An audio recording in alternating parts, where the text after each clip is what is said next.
HOA seized my side yard, so I seized the construction timeline. They thought a quiet homeowner wouldn't fight back, but when paperwork met arrogance, everything they rushed to build froze in place, exactly as the law allows.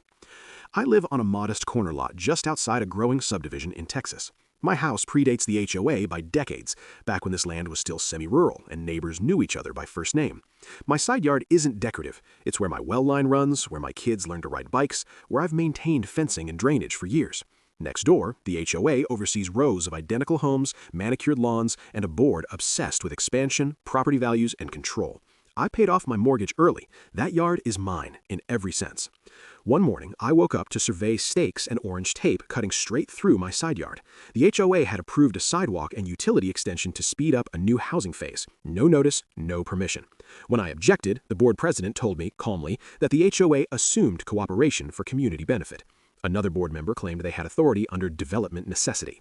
My warnings about property lines were brushed off. Construction crews were scheduled anyway.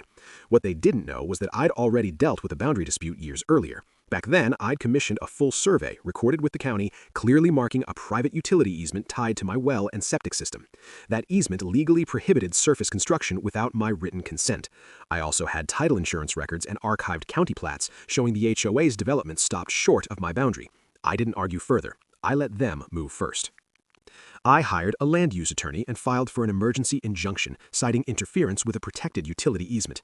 I notified the county inspector and the utility company tied to the extension.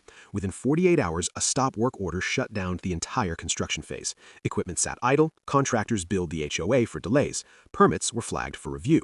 The board panicked. Lawyers scrambled. Homeowners started asking why their completion dates were suddenly uncertain. Special meetings turned hostile. Assessments were discussed. The board president resigned quietly 2 months later. I didn't celebrate. I just had the survey stakes removed and replanted the grass they tore up. My yard stayed intact. Their timeline never recovered.